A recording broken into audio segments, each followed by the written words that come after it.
vamos dar sequência aqui aos nossos encontros, né, de saúde baseada em evidência, com um tema muito importante, que é a pesquisa bibliográfica.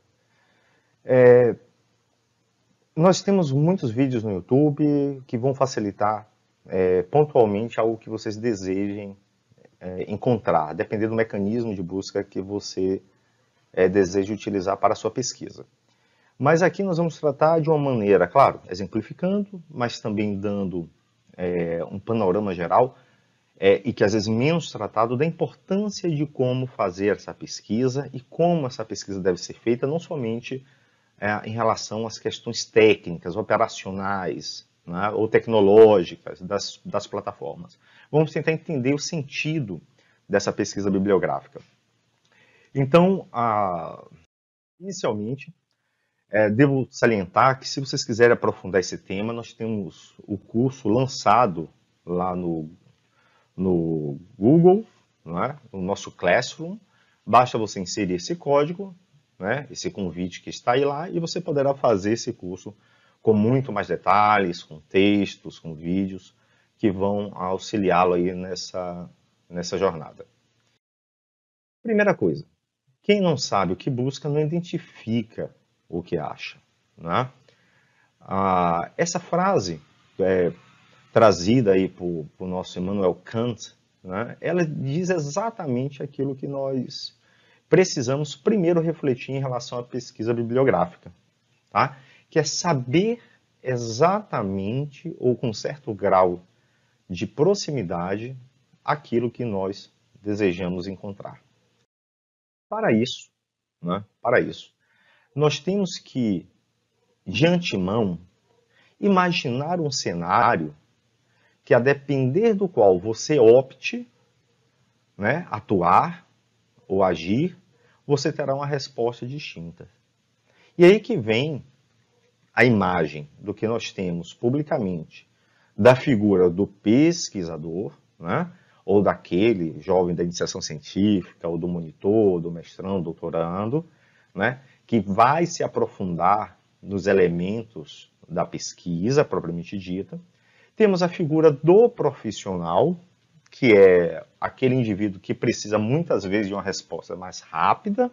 E, por último, uma figura, digamos assim, midiática, que esse, infelizmente, é o mais comum de nós encontrarmos. Então, vejamos bem. Se vocês estão tratando ali em família, ocorre alguma discussão sobre quais são as opções de tratamento, digamos, farmacológico para o Covid, vocês poderão ouvir diversas informações. Né, diversas informações ali, né, desde chás até medicamentos, do qual figuras públicas vão estar dizendo que passam a ser eficazes. Isso aí nós vamos ter esses três personagens. Primeiro, vai acontecer a oportunidade, quando é uma matéria realmente importante e relevante, de surgir a figura do pesquisador. Esse pesquisador é que vai criar toda a estratégia, todo o delineamento para que a resposta seja dada de uma maneira segura, onde a eficácia, a segurança desse produto, dessa intervenção, seja constatada. Não é isso? E para isso nós temos nossos desenhos ali epidemiológicos. Esse é o passo e a importância do pensamento científico na perspectiva aí desse pesquisador. O profissional de saúde, por sua vez, ele se alimenta dessas informações científicas geradas ali pelos pesquisadores, ou mesmo da falta da evidência dessa. E se não existe evidência, é óbvio que a conduta ela deve ser rejeitada ou refutada, a depender do grau ali de importância ou de impacto isso possa gerar ali na saúde. Em regra, evita-se. Em regra, evita-se.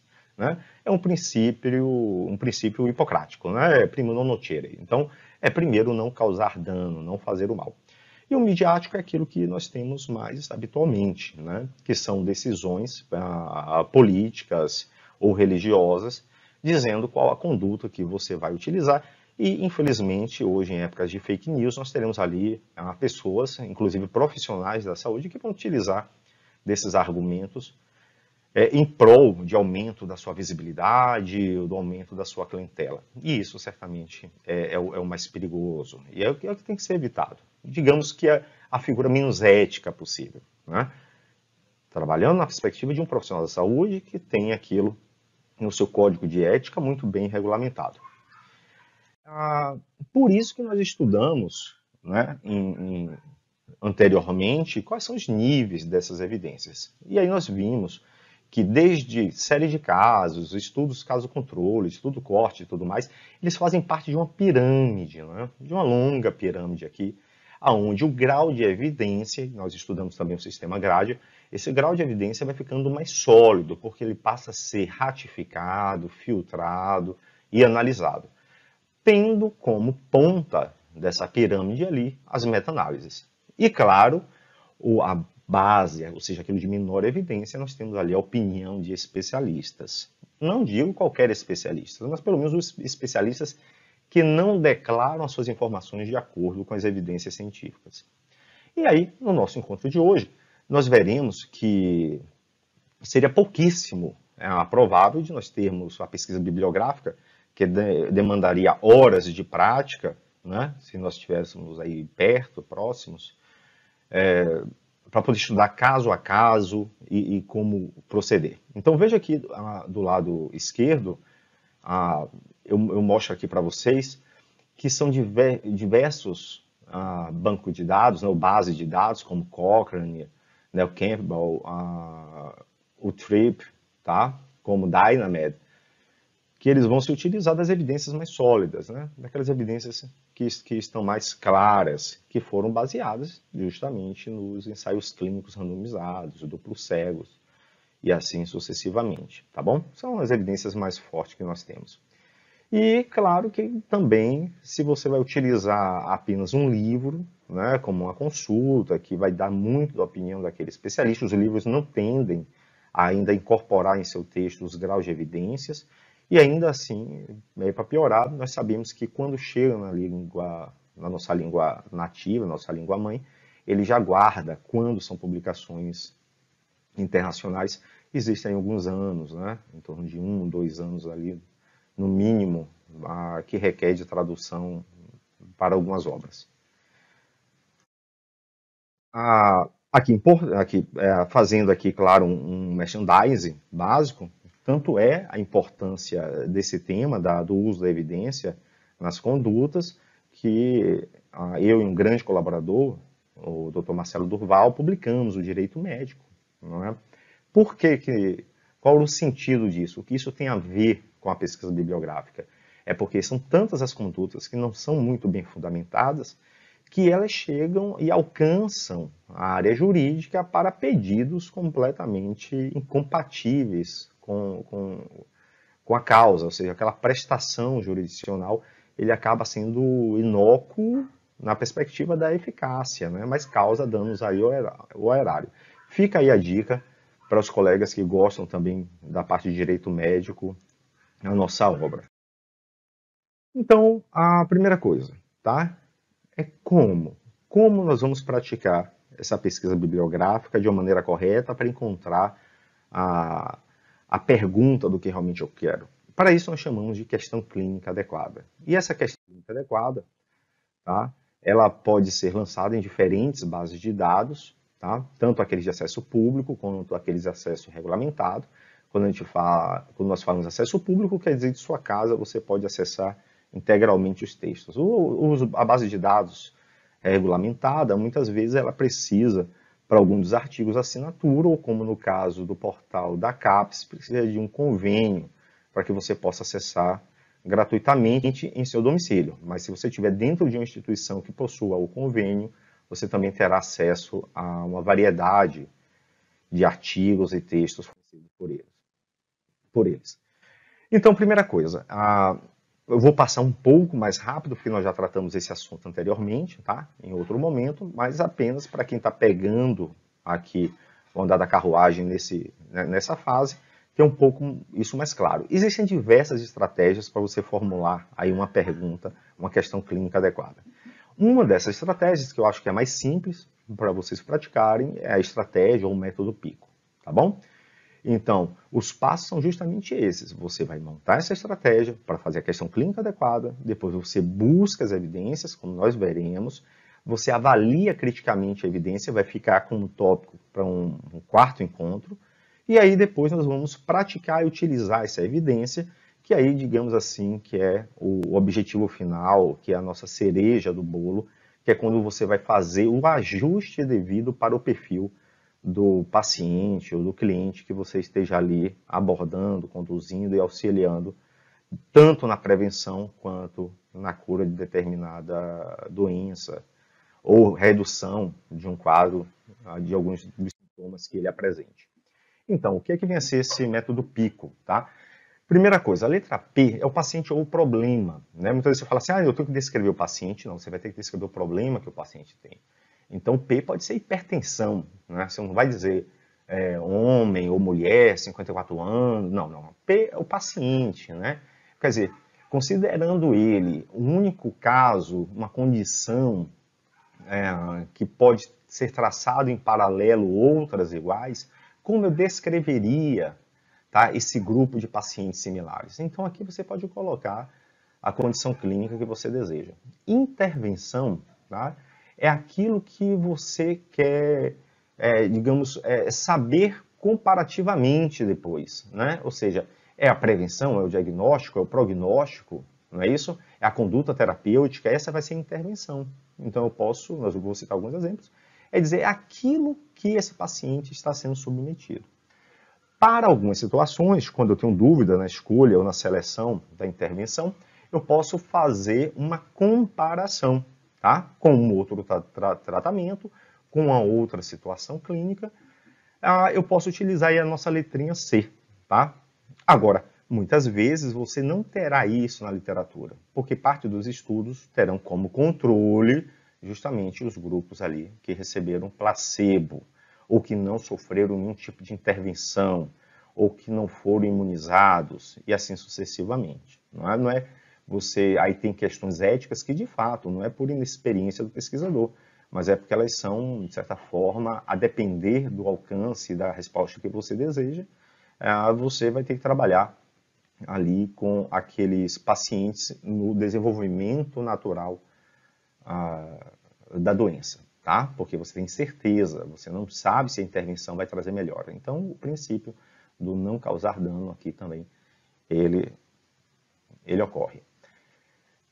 Por último, nós temos aí o desfecho, os outcomes, tá? São os desfechos, que é o resultado esperado. Então, vejam que eu tenho aqui 4 letrinhas, tá? Temos 4 letrinhas que, para pesquisa bibliográfica, já nos indica o que eu posso utilizar como palavras-chave ou como unitermos, tá? Como palavras-chave ou unitermos. Então, exemplo, eu tenho aqui um paciente, tá? Tipo de paciente, paciente de alto risco vascular. Qual o fator em estudo terapêutica com estatinas, né? Nós veremos que nós poderemos utilizar aqui, inclusive, sinônimos. Nesse caso, ele não está comparando estatinas, a superioridade das estatinas com qualquer outro tratamento. Ele quer saber apenas a eficácia de estatinas para pacientes de alto risco cardiovascular, comparado com placebo. E o que mais me importa aqui, sem dúvida nenhuma, sempre é a mortalidade. E, posteriormente, demais eventos cardiovasculares significativos. Então, em uma pesquisa, vocês verão que quando ela é muito bem delineada, ela pode ter vários desfechos no qual você vai subclassificar e você não pode deixar de constar para poder fazer a devida estatística e ver os resultados finais. Para isso, vamos aqui agora introduzir um outro conceito antes de irmos para a nossa base de dados, que são os operadores booleanos. Tá? São os nossos descritores ali. Né? Eles acabam associando ou dissociando aquelas palavras-chave que nós desejávamos ali pesquisar. E aí nós temos uma série, né? Vou apresentar para vocês ali vários tipos de operadores que podem ser utilizados, mas basicamente os mais importantes, sem dúvida, é o AND, que quer dizer o E, né? O I, o OR, que é o OU. Então veja, quando eu falo AND, é porque eu quero que os dois termos, aqueles achados, um e outro. Se eu utilizar o OR, eu estou dizendo, olha, encontre os artigos que tenham tal palavra, né, ou tal palavra. né? Então, esse ou amplia esse universo da pesquisa. E daí a necessidade de nós entendermos previamente o uso de operadores para poder refinar muito bem essa busca. E também temos o NOT, né? Então, aqui no exemplo, que peguei esse slide, né, do Instituto Federal de São Carlos, ele está colocando que é administração, mas ele não quer saber administração pública, tá? Onde existem diversas publicações que vai tratar sobre essa gestão da administração pública. Ele quer saber a administração de algo na esfera privada. Então, ele vai colocar a administração not pública, tá? Lembrando, os exemplos aqui estão em português, ele se adequa muito bem a algumas plataformas, algumas bases de dados, mas para nós, na área de saúde, né, infelizmente, que eu digo porque tem muitas pessoas que têm ainda dificuldade com outras línguas, de fato são o inglês que acaba predominando na literatura internacional. Digamos que é a nossa língua oficial. Tá? Então, aqui vem uma dica fenomenal. Isso daqui talvez seja o momento mais importante para você tomar nota. Se eu estou utilizando o método PICO, então veja que interessante. Eu vou colocar o paciente. Tá? O paciente. Depois nós vamos conhecer um pouco mais sobre questões de sinônimos, né? E outros descritores ali.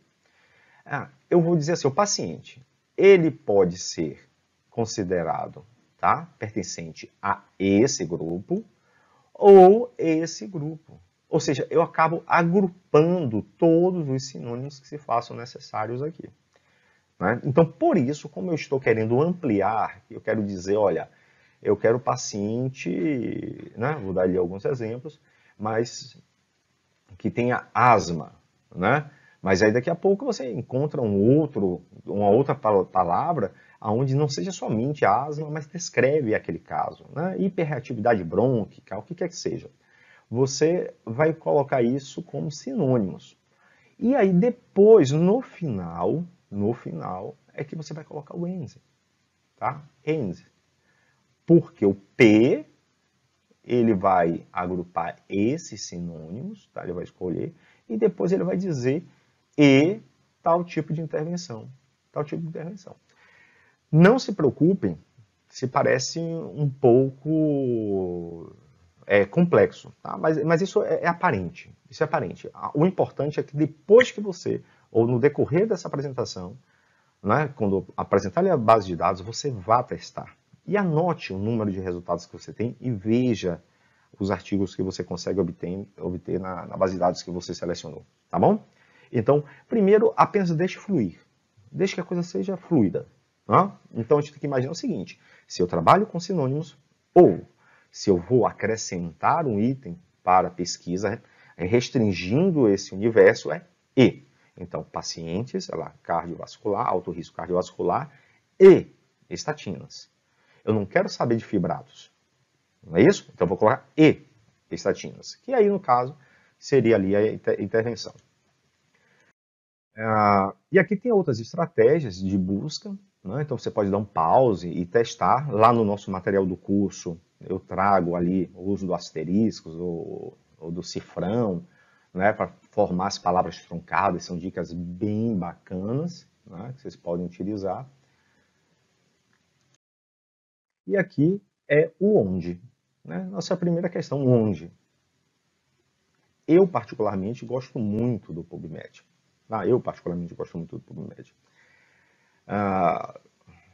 Ele veio lá do National Library of Medicine, a nossa geração, que é um pouquinho só, tá? Mais velho que você, está acostumado com o Medline.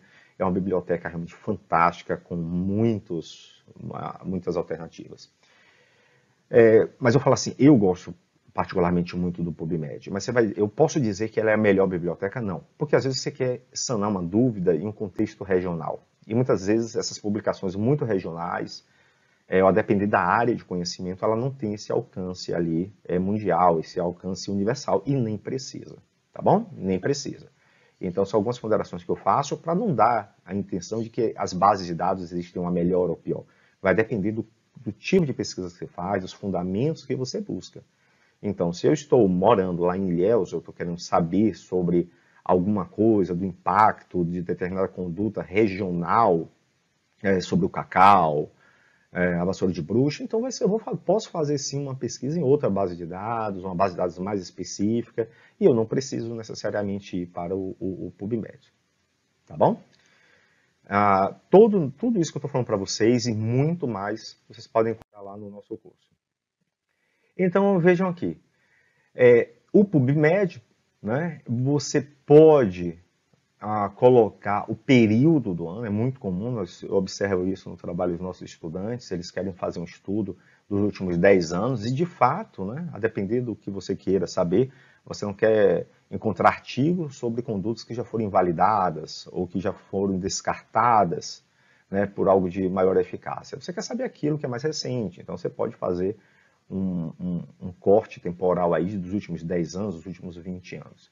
E além disso, o Medline hoje, ele possibilita você fazer um filtro de acordo com o tipo de material que você esteja pesquisando, que pode ser desde dos ensaios clínicos ou somente de meta-análise, tá? Se tem meta-análise. Se você não encontra meta-análise, tudo bem, você vai passar para os ensaios clínicos controlados e randomizados. Tranquilo? Da mesma forma que as revisões sistemáticas, que são extremamente importantes. Então, aqui na ordem seria, eu busco por uma meta-análise, não encontrei, ou encontrei apenas um, mas eu preciso ver como foram feitas essas revisões sistemáticas, passo para a revisão sistemática, e a revisão sistemática deve citar certamente os ensaios clínicos. Então, ocasionalmente eu sigo esse roteiro, né? Com o dia a dia, com a prática, você vai vendo que isso vai ficando bastante suave, bem tranquilo e fácil de fazer. Outro banco de dados extremamente importante que nós temos é o Cielo. Esse, realmente, os estudantes acabam gostando muito mais, porque você encontra uma variedade de excelentes artigos na língua portuguesa. Vale destacar, tá, que o Cielo, ele dá realmente essa importância àquilo que é produzido na América Latina, e ela tem igual relevância e crivo de qualidade. Todas essas bases de dados que eu estou apresentando para vocês hoje, elas requerem, né, elas têm um certo grau de exigências. Por quê? Nós temos hoje graves problemas de revistas que elas são de caráter duvidoso, né, porque elas têm um princípio apenas de retirar dinheiro de jovens pesquisadores ou de pequenos grupos por conta dessa obrigação da publicação. Então, invariavelmente, a partir do momento que você começar a publicar, você vai ver que você vai receber uma série de convites para publicar em revistas que não são tão bem conceituadas ou sequer são conhecidas, né? Então tem que ter muita cautela, muito cuidado, mas o Cielo, sim, o Cielo, as revistas que compõem aí a sua base de dados são revistas que passam por um certo crivo de qualidade, e lá no final nós temos um bônus tratando um pouquinho sobre isso de qualidade, tá? Um outro portal extremamente interessante, que não vai se resumir somente na questão das revistas, mas nós vamos encontrar outras ferramentas, né, como a identificação de fatores de impacto, qualis e outros dados sintométricos, é o periódico CAPS, o portal de periódico CAPS. Mas, infelizmente, é aquela situação. Se você não estar dentro de uma instituição que é conveniada, tá, com o portal da CAPS, você dificilmente terá acesso. E para aqueles que estão no ambiente, né, que são alunos, servidores, professores dessas instituições, pode sim também fazer esse acesso via um sistema chamado CAF. Tá? Então basta você fazer o seu cadastro e aí de casa, né, do seu domicílio, você vai conseguir fazer as pesquisas ali corretamente. Outro interessantíssimo também que nós temos vinculado à biblioteca virtual em saúde, que nos interessa, que estamos na área de saúde, ou seja, vinculado à BVS, é a Lilacs. Tá? A Lilacs, ela vai agrupar toda essa literatura latino-americana e do Caribe em ciências da saúde. Né? Então, eu fiz aqui um print para vocês verem. Existe há 35 anos essa base de dados, uma base muito sólida, tá? Com mais de 943 mil registros e 903 periódicos. É outra base de dados. Qual que eu irei pesquisar, Fabrício? Calma. Calma, você vai apenas, primeiro, eu acho que você deveria testar todas e comparar aí os resultados, e essa é uma tarefa que nós temos lá no final do nosso curso, tá bom? Então, não desesperem, conheçam. Conheçam. Muitas dessas, inclusive, eu não faço o uso regular e posso estar até desatualizado e elas estarem ainda melhores do que já eram. Tá? Outro portal que nós tínhamos aqui também é o de saúde baseada em evidências. Eu gosto muito, aprecio muito esse portal, essa, essa, esse sistema aqui do portal da saúde, porque ele tem um convênio tanto com a Ateneu, com o Best Practice, Dynamedicine, para fazer o seu cadastro para pesquisa de saúde baseada em evidências. E aqui vem um ponto importante. Você não é estudante, você não é professor, você não está vinculado à instituição. Muitos dos conselhos regionais, conselhos profissionais, eles têm vínculo e você pode entrar mediante o seu registro no conselho profissional. Aqui o portal de evidências, né? Nós temos vários assuntos que podem ser encontrados, a depender da pesquisa que você esteja realizando. É outro exemplo de base de dados. Então, nesse momento só vou diferenciar para vocês um pouquinho isso, porque as pessoas acabam confundindo, tá? A depender da pergunta que você esteja querendo responder, você pode se utilizar de fontes primárias ou de fontes secundárias. Quando a gente trata de fontes primárias, são aqueles trabalhos originais, né? E que a gente fala assim, dirigido aos pares. Dirigido aos pares quer dizer também de pesquisador para pesquisador. Isso vai envolver artigos científicos, relatórios de pesquisas, dissertações de mestrado, né, tese de doutorado. Tudo isso faz parte e compõe o que nós chamamos de fontes primárias. E aqui tem uma série também de fontes primárias que foram elencadas aqui para vocês, tá bom? Então aqui é o trabalho do Bernardo, veja que é um trabalho um pouco mais antigo, então vocês têm que tomar só um pouquinho de cuidado para ver se ele mantém ainda aquele endereço dos sites. Tá? Hoje o Tá demais, viu? Tá demais. Tá toda hora, por favor, me perdoem aí, porque é feito de coração, mas a técnica jornalística não é o meu forte. Fontes de pesquisa, fontes secundárias, né? Então, eles já são trabalhos cujo conteúdo é baseado naquelas fontes primárias. E aqui nós vamos enquadrar os artigos de revisão, os artigos de divulgação científica, livros e materiais didáticos, tá? E por último, nós temos fontes terciárias, que são... E aí ele vai ter ali os índices, os resumos. Essas fontes terciárias são muito menos utilizadas hoje, já que nós temos condições de ter acesso direto ali ao material. Nós temos aqui algumas fontes secundárias de informação, né? Vejam que elas não são excludentes. Muitos eu posso encontrar tanto primário quanto secundário, não tem problema algum. Tá? Mas há outros que já vão trazer essa informação mais sintetizada, em forma de sinopses e comentados e avaliados criticamente, e já estão disponíveis como fontes secundárias. Elas são muito úteis para que a gente se mantenha atualizado. Vamos agora a um outro assunto.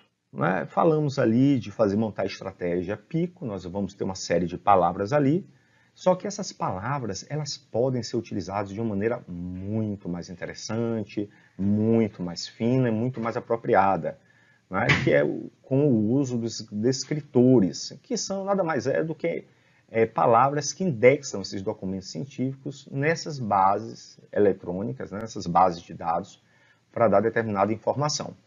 Temos basicamente duas formas de descritores, tá? Mas não se aplica a toda a base de dados, não. Isso aqui nós temos que ter atenção, tá? Você vai pesquisar lá na base de dados se esses descritores se ajustam, se tem essa possibilidade de você usar esses descritores. Nós temos o MESH, tá? O MESH o PubMed lhe dá acesso a essas palavras, você verifica essas palavras, quais são os sinônimos, quais não são, quais são os termos que você pode utilizar, que já são previamente unificados, tá bom? E nós temos os descritores em ciência da saúde, que é o DSS, né, o DEX, que vai ser utilizado mais a nossa biblioteca virtual de saúde. Eles são muito parecidos, né? Tanto é que a ABRM utilizou, com base no MESH, a elaboração do DSS. Então, nós vamos utilizar esses indicadores para poder identificar o assunto que compõe aqueles documentos e que vão estar presentes ali nos artigos, nas teses e nas dissertações, para que fique mais fácil de recuperar, tá bom?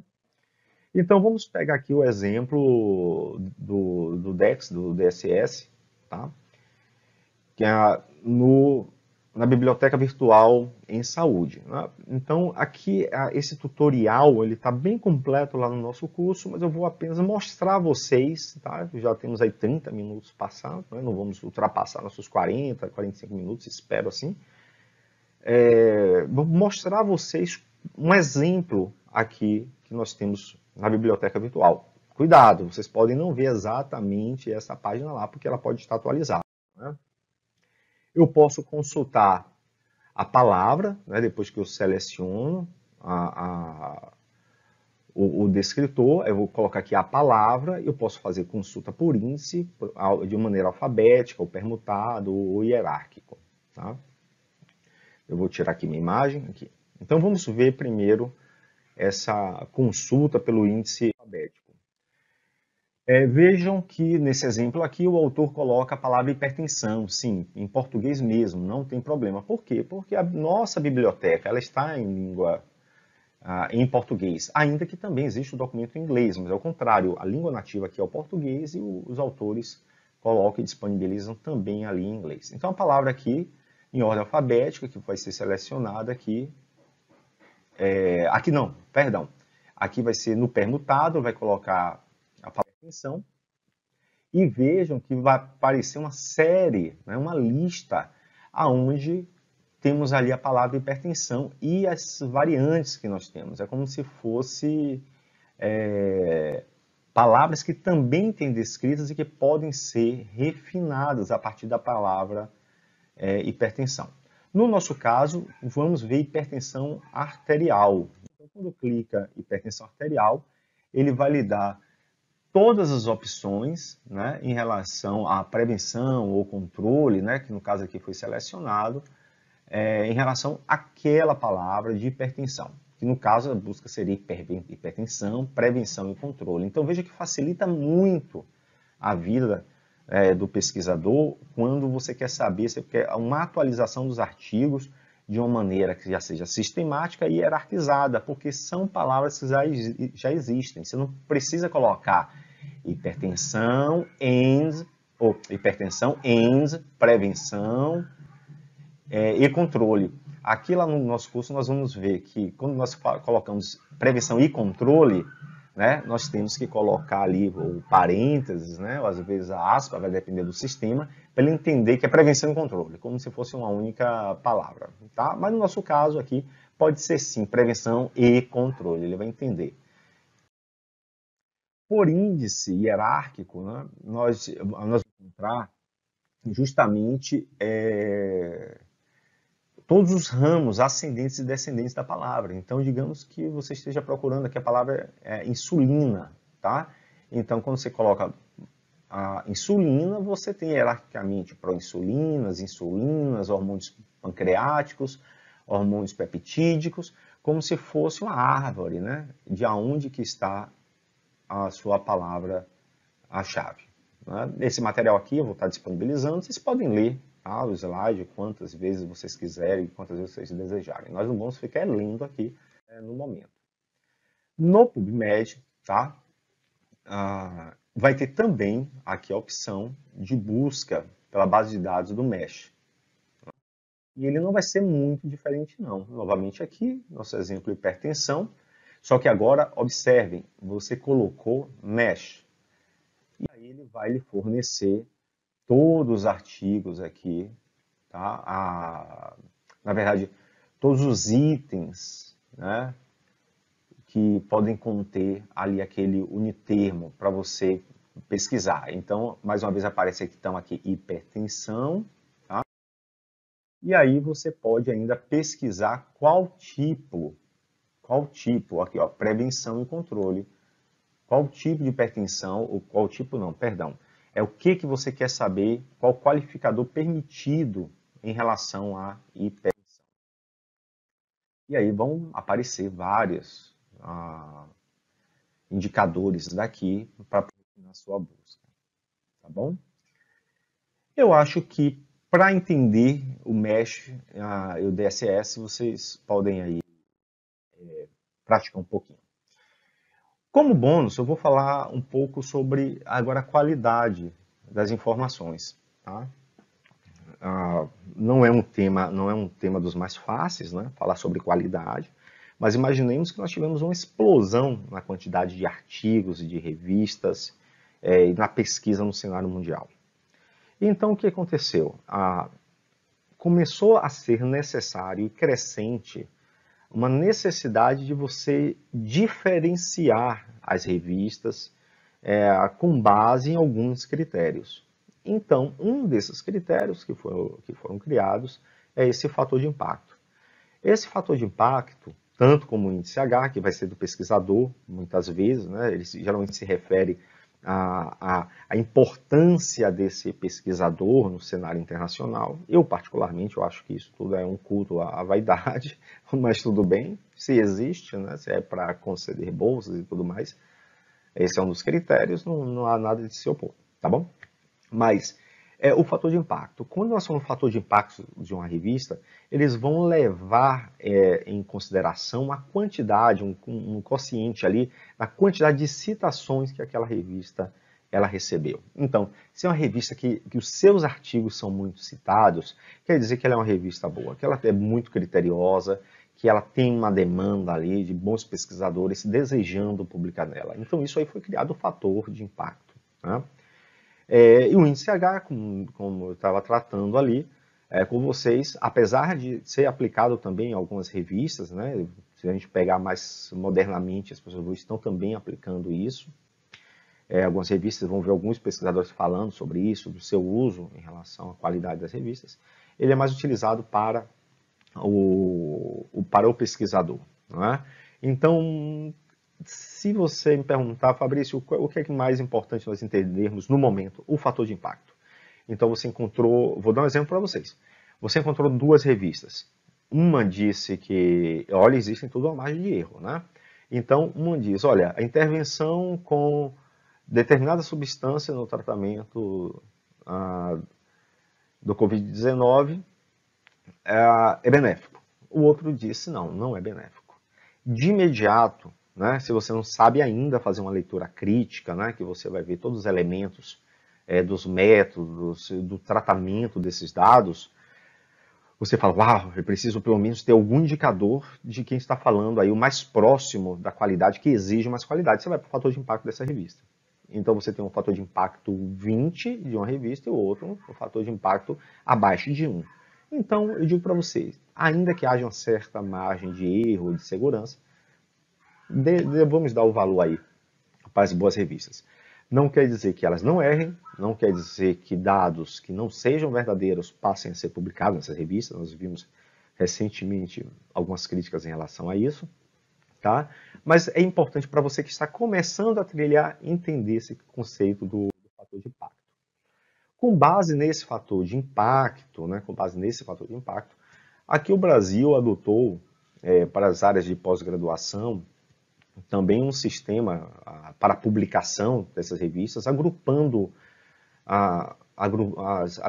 um sistema chamado de qualis, tá? Então, nós temos os seguintes extratos de qualis. Nós temos revistas que vão ser consideradas A1, A2, B1, B2, B3, B4, que são aceitáveis, né? Vai depender da nota desse programa, e B5 é mesmo a C, que passa a ser irrelevante. Então, publicações consideradas com qualis C, elas não são relevantes, né? Elas não geram impacto, são revistas muitas vezes que não estão consolidadas, com todas as premissas ali estabelecidas. E aí nós temos preferencialmente, claro, as revistas A1 e A2, que seriam um grande objeto aí de desejo das publicações, tá bom? A1 e A2. E vocês poderão fazer essa consulta das revistas ali. Tá? Então, digamos que você está fazendo uma pesquisa que os temas são muitos, você encontra uma variedade imensa de citações e de revistas. Você pode, por que não, dizer que você vai utilizar aquelas dos extratos pertencentes a A1 e A2 segundo o seu critério da Qualis, né? Não tem problema nenhum. E aqui nós temos o exemplo de como, mais ou menos, isso passa a ser determinado. Nós temos aqui uma mediana do fator de impacto, tá? Que é estabelecido por área. Lembrando, isso não é universal. A área de humanas tem medicina, tem pelo menos duas grandes categorias, medicina 1, medicina 2, e aí você vai ter essa mediana e agrupado dentre os valores de até 2 vezes essa mediana das revistas B1, e aí vão ficar aqui o A2, e acima de 3 vezes essa mediana, nós temos esse pequeno e seleto grupo de revistas consideradas A1. E da mesma forma é estabelecido, com a redução do percentual dessa mediana, os demais estratos. E vejam que o Qualis C nem é considerado aqui para a gente. Então, por favor, leve muito isso em consideração ao selecionar, principalmente uma revista, né? Ainda que muitos o façam por uma questão de exigência de publicação. Aqui um exemplo, nós temos para a área de medicina 1 e 2, vemos aqui o Qualis, tá? O fator de impacto é acima de 3,8. A 2, nós temos aqui um fator de impacto entre 2,3 e 3,79. Tudo bem? Não vamos nos ater, nesse momento, sobre a relação da mediana global, tá bom? E aí vocês devem estar se perguntando, aonde que nós obtemos esse fator de impacto? Justamente lá na nossa... aqui, olha, fazendo só uma pausa, eu tinha esquecido de mencionar para vocês, é com base na quantidade de artigos publicados que nós temos alguns enquadramentos, não somente desses critérios, tá, pessoal? Nós temos aqui algumas exigências para que um programa alcance aí a nota, né? Se são programas de nota 7, 6, 5, ali a 3, tá bom? Vejam que B5 mal é considerado. E aonde é que nós obtemos, né? Você pode estar se perguntando, Fabrício, onde é que nós obtemos esses fatores de impacto? Aí eu vou pedir para você ir lá no portal periódico da CAPES ou diretamente na revista, eles costumam mencionar, tá bom? Então faça o nosso curso lá e aí vai dar tudo certo aí para você aprender mais. Então nosso tempo aí está limitado, mas certamente vocês vão conseguir encontrar o fator de impacto aí das suas revistas ou de algumas revistas, tá bom? Lá pelo Sistema K, lá no nosso curso tem um tutorial de como você vai acessar e baixar completamente ali para determinada área nacional todo o fator de impacto das revistas que são ali consideradas e aceitas. E aí vamos encerrar nosso encontro hoje com os 10 mandamentos da saúde baseada em evidências. Primeiro mandamento, entenderás do que se trata antes de criticares. Olha aqui, o primeiro mandamento, ele está falando da nossa pesquisa bibliográfica, da fundamentação dela, tá? Segundo mandamento, conhecerás os principais desenhos de estudos. Olha, vamos convidar alguém da Epidemium para poder falar um pouquinho mais a diferença sobre aqueles desenhos. Terceiro mandamento, saberás diferenciar causa de associação. Quarto mandamento, respeitarás o juramento de Hipocrates. Primeiro, não lesar. Vejamos que aqui não lesar, pirâmide das evidências, boa pesquisa bibliográfica. Estamos caminhando super bem. Quinto mandamento, não acreditarás que só depende de ensaios clínicos randomizados. Falamos também lá na saúde baseada em evidência que não necessariamente você, na ausência dele, você tem vários outros critérios para a tomada de decisão, inclusive porque é um princípio para a individualização da terapêutica, né? O seu paciente pode não se enquadrar naquela situação e a sua conduta deverá ser distinta daquilo que é preconizado ou que é orientado, mas isso tem que ser muito bem justificado. Sexto mandamento, saberás a diferença entre desfechos clínicos e substitutos. Também falamos um pouquinho lá quando estávamos falando sobre os outcomes, os desfechos, aquilo que passa a ser realmente mais importante e aquilo que também deve ser avaliado, mas é substituto. Então, existem vários exemplos. Então, como o uso do propranolol, né, durante muito tempo o beta-bloqueador ele ainda passa a ser utilizado ali na hipertensão. Porém, foi vendo que a taxa de mortalidade não é afetada, né? Pelo menos segundo as últimas evidências. Me perdoem se isso já mudou o entendimento, tá, pessoal? Vamos fazer uma pesquisa. Se eu estiver equivocado, manda aí uma mensagem que eu coloco aí essa errata. Sétimo mandamento, entenderás como analisar o impacto da intervenção. Oitavo, analisarás as evidências de forma bayesiana. Olha, isso aqui é um pouco mais aprofundado. Vamos deixar para um momento, principalmente presencial. Facilitarás tua vida com saúde baseada em evidências. E acredite, facilita muito a nossa vida. E entenda que isso não é uma religião, né? Condutas baseadas em evidências não é religião, você não precisa discutir, provar que você está certo, que você está errado, você tem que ter consciência da sua conduta. Se por 1000 motivos ela não é acatada, ela não é... Nós temos apenas que ter compreensão que tudo é justo, tudo é perfeito e as coisas vão caminhar sempre no sentido de que a verdade tende sempre a prosperar, tá bom?